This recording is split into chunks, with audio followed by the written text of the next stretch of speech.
हरि ओम नमस्कारः। अद्य शिक्षकदिवसः अस्ति। सर्वेषां कृते मम पक्षतः हार्दाः शुभाशयाः सन्तु। इदानीम् आचार्यद्वितीयखण्डस्य साहित्यचतुर्थप्रश्नपत्रे विशेषकविमाघे पाठनं चलति। तत्र अद्य प्रतिपाद्ये पाठ्यविषय वर्तते शिशुपालवधे महाकविर्माघस्य रसयोजना। आचार्य विश्वनाथः रसस्य लक्षणं कुर्वन् कथयति, विभावेनानुभावेन व्यक्तसञ्चारिणा तथा रसतामेतिरत्यादि स्थायी भावः सचेतसाम्। सचेतसाम स्थायी भाव एव रसताम एति प्राप्नोति। स्थायी भाव किसका? सचेतसाम सैर्धयानाम स्थायी भाव। स्थायी भावना है मन की चित्तवृत्ति का, जो किसी अनुकूल अथवा प्रतिकूल से कभी मिटती नहीं। स्थायी रूप से हमारे हृदय में 9 चित्तवृत्तियाँ विराजमान रहती हैं। रति शोक आदि जो 9 चित्तवृत्तियाँ हैं वो हमेशा बनी रहती हैं। जिसके अनुकूल विभाव अनुभाव व्यभिचारी भाव उपस्थित होते हैं तो वो तत्तद रस में परिणित हो जाती है। अभिव्यक्त होने पर वो रस कहलाता है, सोई अवस्था में वो स्थायी भाव कहलाता है। तो वो कहते हैं कि स्थायी भाव कैसा, किनका? स्थायी भाव सचेतस लोगों, सैर्धयों का, निर्दयों का नहीं, पागलों का नहीं, देवी देवताओं का नहीं। सचेतस जो लोग हैं तेषां सचेतसानां हृदयस्य ये भावाः सन्ति ते एव रसताम एति प्राप्नोति। कीदृशा भाव? अभिव्यक्ताः। कैः अभिव्यक्ताः? विभावेन अनुभावेन संचारिणा च अथवा विभावैः अनुभावैः संचारी भावैः अभिव्यक्ताः स्थायी भावाः सचेतसां स्थायी भावाः रसताम एति। रस एव काव्यस्य आत्मा साररूपतया जीवितः है। यतो हि वाक्यं रसात्मकं वाक्यम यदि काव्यलक्षणं कृतं केन? विश्वनाथेन। तन्मतानुसारं रस एव काव्यस्य आत्मा साररूपतया जीवितः। जीवितः प्राणः, प्राण है वो।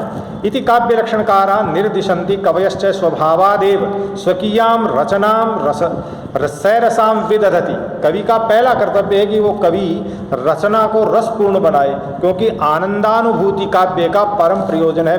काव्य प्रकाशकार लिखते हैं, सद्य पर निर्वृत्तये, सद्य पर निर्वृत्तये। कैसे? बोलो, सकल प्रयोजन मौलिभूतम रसांतरमेव रसास्वादन संभूतम रसास्वादनम। ये कह रहे हैं ना कि समंतरमेव, जो ही काव्य को पढ़ा तत्काल विगलित वेद्यांतरम आनंदम, अन्य सभी भाव गल जाएं और केवल आनंद की अनुभूति होवे। इस प्रकार का जो काव्य का प्रयोजन है वो काव्य में प्रथमता को या मौलिपणे को धारण करता है, शिखर को धारण करता है। रसानुभूति काव्य का परम प्रयोजन है। इतिवृत्त वर्णन मात्रम कवे उद्देश्यम न भवति तदुक्तम आनंदवर्धने। आनंदवर्धन कहते हैं इतिवृत्त माने कथानक, कथा कहना, कथासार कहना, इतिहासकार का काम है। ये काम कवियों का नहीं, कवियों का काम है आनंदानुभूति। तो वो लिखते हैं, कविना काव्यम उपनिबद्धनता सर्वात्मना रस परतंत्रेण भवितव्यम। तत्र इतिवृत्ते यदि रसानुगुणां स्थितिं पश्येत् तदेमां भंक्त्वापि स्वतंत्रतया रसानुगुणं कथांतरम उत्पादेत। आचार्य आनंदवर्धन लिखते हैं कि यदि मूल कथा जहाँ से कवि लेता है, रामायण से या महाभारत से, जहाँ से भी, या पुराणों से, इतिहास से, जहाँ कहीं से भी, तो कह रहे हैं कि यदि मूल कथा में कहीं रस के अनुगुण अनुरूप बात न हो तो कवि को उस कथा में परिवर्तन करके और सरसता को उत्पन्न करना चाहिए। ये उपदेश कौन देते हैं? ये आनंदवर्धन देते हैं। वो कहते हैं कि नहीं कवेर इतिवृत्त मात्र निर्वहणेन किंचित प्रयोजनम। कवि का इतिवृत्त कहने मात्र ही उसका प्रयोजन नहीं, उससे कोई लेना देना नहीं है, क्योंकि इतिहासादेव तद सिद्धेरेव।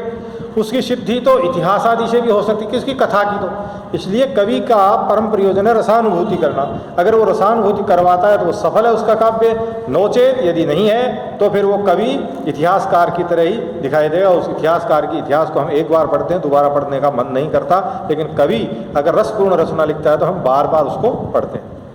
तो आगे लिखते हैं, महाकवि माघस्तु रस योजनायाम अतीव दक्षोस्ति निपुणोस्ति। शिशुपालवध महाकाव्य वीर रस प्रधानो रसो वर्तते। श्रृंगारादय तद अंगभूता रसा सन्ति अत्र वीर श्रृंगारयो अपूर्व मिश्रणम अस्ति। अत्र न केवलम वीरः अपि तो श्रृंगारेण सह तद अपूर्वम मिश्रणम वर्तते। तस्य कस्य वीरस्य वीरेण सह श्रृंगारस्य योगोपि संघटते, योग भी संगठित होता है। ये मित्र रस है। पुनरपि शिशुपाल वध महाकाव्य यत्र तत्र सुदीर्घतराम श्रृंगारिक प्रसंगान पठन पाठक संदिहति। कहीं कहीं संदेह हो जाता है लंबे चौड़े प्रसंग को श्रृंगार के को पढ़ करके वीरस प्रधान भी इस काव्य में यदसौ वीररस प्रधानम काव्यम पढ़ती थी तेने चात्र श्रृंगार है अंगिनम रसम वीरम वाधमान यु प्रतीयते। कहीं ऐसा प्रतीत होता है कि ये श्रृंगार रस लंबा चलता है, उस कारण से उसे ऐसा लगता है कि कहीं मैं श्रृंगार रस की रचना तो नहीं पढ़ रहा हूँ, लेकिन ऐसा नहीं है। क्योंकि पुनरपि कहीं कहीं लगता है कि ये मान लो वीरस को बाधित करता हुआ सा प्रतीत होता है कि वो लंबे प्रसंग उसके आते हैं। नदी झरने नदी नाले जो सहायक हैं नदी नालों का, इनका यादव स्त्रियों का और का जो श्रृंगार का चित्रण ज़्यादा लंबा आता है बीच में, उससे ऐसा आभास होता है, लेकिन वास्तव में ऐसा नहीं है।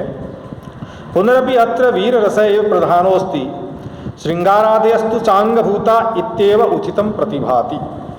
अब ये बता रहे हैं कि क्रम से वीर से आद्योपांत कहाँ कहाँ आ रहा है, तो इन रसों का वीर का, विभत्स का, रौद्र का, भयानक का या अपने हास्य का, श्रृंगार का, इनके क्रम से ये देते जाते हैं। वीर रस से स्थायी भाव उत्साहो भवति। प्रथम सर्ग श्री कृष्ण से उत्साह संकेतित तो श्री कृष्ण का उत्साह ही संकेतित किया गया है। वहाँ दो कार्य, शिशुपाल का वध करने का उद्देश्य सामने आता है, दूसरा यज्ञ में सम्मिलित होने का। तो यहाँ उत्साह की प्रधानता है। कृष्ण जो है दोनों ही कार्यों में उत्साहित हैं, लेकिन एक कार्य को चुनना है। तदालंबन से शिशुपालस्यापि वर्णनम अस्ति। यहाँ शिशुपाल की जो उद्दंडता की हुई है उसका वर्णन भी नारद के शब्दों में किया गया है। उसको सुनकर के श्री कृष्ण के मन में उसका वध करने का जो उत्साह उत्पन्न होता है उसका यहाँ चित्रण है। पंचदश सर्गे शिशुपालस्य षोडशे सर्गे शिशुपाल दूतस्य च कटुवचनम वचनानि दुष्टतापूर्ण व्यवहारश्च वीर रसम उद्दीपयन्ति। वीरस का उद्दीपन करते हैं। आलम्बन कौन है? शिशुपाल। उद्दीपन विभाग कौन है? शिशुपाल के और उसके द्वारा किए गए, दूत के द्वारा किए गए कटु वचन जो है वो उसको उद्दीप्त करते हैं। किसको? वीर रस को। तो आगे देखिए सप्तदशे सर्गे च तदनुभावानां वर्णनम अस्ति। तदनु तस्य कस्य वीरस्य अनुभावानां वर्णनम। 17वें सर्ग में वीरस के अनुभावों का मैंने कहा ना, विभाव अनुभाव व्यभिचारी भाव। विभाव दो प्रकार के होते हैं। आलम्बन, आलम्बन शिशुपाल है, उद्दीपन उसके कड़वे वचन है, और जो कि 15वें सर्ग में आए हैं। और 17वें सर्ग में जो है वो उसके द्वारा किए गए अनुभाव कार्य जो है ऐसे, जिसके कारण ये अनुभाव की स्थिति बनती है। एवं महाकाव्य वीर रस से पूर्णाभिव्यक्तिर जायते। वीर रस से सहयोगी ने, वीरस का सहयोगी जो है वो रौद्र रस है। ध्यान दें, वीरस में उत्साह की प्रधानता है और रौद्र में क्रोध की।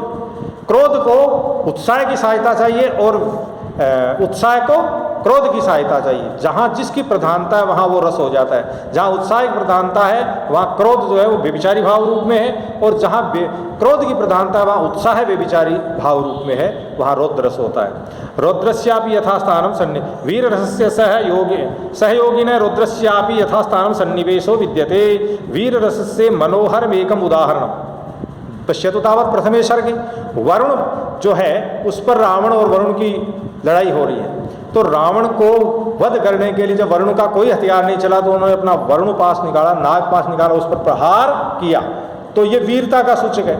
लेकिन रावण ने जो ही देखा उसे अपनी ओर आते हुए, तो रावण क्रोध के द्वारा उसको क्या करता है? डांट मारता है, जोर से दहाड़ मारता है। उस दहाड़ से डर करके, और वो नागपाश है बेचारा, वापस डर के उसी फेंकने वाले वरुण की गले में आकर के लिपट जाता है बचाव के लिए। तो यहाँ पर आप देख सकते हैं वीरस की स्थिति, रौद्र रस की स्थिति, और अंत में भय की स्थिति। भय किसमें? नागपाश। रणेषु तस्य प्रहिता प्रचेतसा सरोसहुंकार पराङ्मुखी कृता प्रहर्तुरेवो रगराज रज्जवो जवेन कंठम सभया प्रपेदिरे। यहाँ युद्ध क्षेत्र में ये पद्य है, और पहले का ये 56वां पद्य है, वरुण और रावण के युद्ध के प्रसंग। तो कह रहे युद्ध क्षेत्रे वर्णने विभत्स रसो भी अभिव्यज्यते। जहाँ युद्ध होता है, जैसे 18वें सर्ग में हो रहा है, तो 18वें का 7वां श्लोक है, वहाँ ये विभत्स रस का दृश्य उपस्थित होता है। विभत्स का स्थायी भाव है जुगुप्सा, घृणा, नफरत, जहाँ पर डेड बॉडी पड़ी है उसमें वो काट छाट हो रही है, उसमें से मांस नोचा जा रहा है, चमड़ी नोची जा रही है, खून बह रहा, मवाद आ रही है, इत्यादि इत्यादि, तो वो स्थिति हमें नाक बंद करने की स्थिति बनती है। जुगुप्सा उसका स्थायी भाव है। ग्लान, ये अशालिनी छंद है। ग्लानिच्छेदी क्षुत्प्रबोधाय पीत्वा रक्तारिष्टं शोणिताजीर्णशेषं स्वादुकारं कालखंडोपदंसं क्रोष्टाडिम्बं व्यस्वनद्वैस्वनंच। ये कोई गीदड़ गीदड़ी जो है वो उसका भक्षण कर रहे हैं डेड बॉडी का, उसका चित्रण अर्थात जम्बुग है, श्रृगाल है। बुभुक्षाम जाग्रतुम प्रथमम अजीर्ण श्रमहरम रक्तम ऐदिशम पिबति ततश्च तद स्वाद परिवर्तनाय हृतमांसम खादति तदनंतरम उच्चै क्रंदति। 3 गतियां इसने बताई। पहले वो जो है वो अपनी भूक्षा को जगाने के लिए रक्तम, खून को पीता है, फिर वो उसके मांस को खाता है, उसके बाद में वो क्रंदन करता है, खुशी से पेट भर जाता है। तो एतादृशम वर्णम सहृदयस्य हृदये जुगुप्सा भावस्य सहज रूपेण अभिव्यक्तिम करोति। वस्तुतः कवि वीर रसस्य परिपोषाय तदनुकूलम वातावरणम अत्र प्रस्तौति। अतः एतदीय वीर रस चित्रणम अत्युन्नतमस्ति। 18 सर्गे कृतम युद्ध वर्णनम एतदेव सूचयति। अब श्रृंगार रस का भी चित्रण थोड़ा देखिए। कालिदासस्य श्रृंगार वर्णने यत्र प्रेम्णा शुद्धम रूपम दृश्यते तत्रैव माघस्य श्रृंगार वर्णने विलासिता। यत्र तत्र तु स अमर्यादितो भवति, अमर्यादित भी हो जाते हैं। पहले सर्ग में भी नारद जी के मुख से कुछ इस प्रकार की वाणी निकलती है जो कि कवि को कहीं कहीं उसमें कमी नजर आती है कि उत्तम पात्र जो है कृष्ण और नारद, उनके बीच में कुछ इस प्रकार का उसका वायुदेव की स्थिति जो है रावण के डर से, उस स्थिति का वर्णन करते हुए लिखते हैं। वो पद्य पहले सर्ग में है, देखें विद्यार्थी, तो वहाँ पर कुछ अशिष्टता जाहिर होती है। श्रृंगार से 2 पक्षौस्तः संयोग विप्रयोगस्य तत्र संयोग श्रृंगारस्य वर्णने कवेः अनुरागातिशय दृश्यते। श्रृंगार रसस्य विभावानुभाव चित्रणे माघ अतीव कुशल अस्ति। सूर्यास्त चंद्रोदयोः वर्णनम अपि एतदर्थमेव करोति। श्रृंगार रस की उद्दीप्तता को जगाने के लिए, उद्दीपन विभाव में सूर्यास्त और चंद्रोदय आदि, तो इनका भी वो इसी प्रसंग में वर्णन करते हैं, चंद्रिका आदि का।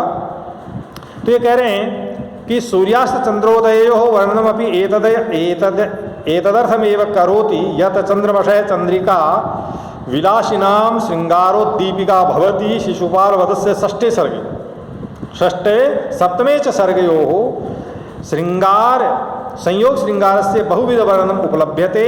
नायिकानां भेदोपभेद सूचकानि अनेकानि चित्राणि विद्यन्ते। 6-7 च सर्गे संयोग श्रृंगारस्य स्थितिः उपभोगात्मकत्वात् वासनामयी भवति।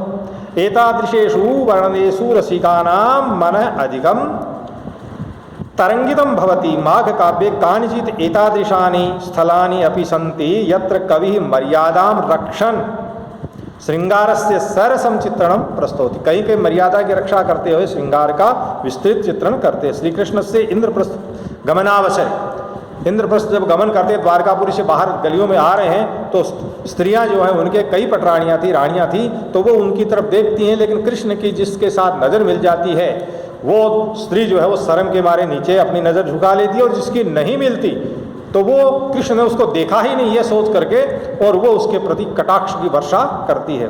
तो ये कवि कहते हैं, ये वसंत तिल का छंद है, पहले है 3 सर्ग में। याम याम प्रिय प्रेक्षत कातराक्षीं सा सार्हिया नम्रमुखी बभूवे निशंकमन्या सममाहितेर्ष्या स्तत्रांतरे जघ्नुरमुं कटाक्षैः स्वकीय ही कटाक्षै जघ्नु तम श्री कृष्ण, क्योंकि उन्होंने उसे देखा नहीं, और देख लिया तो वो शर्म के मारे नीचे गर्दन कर चुकी थी।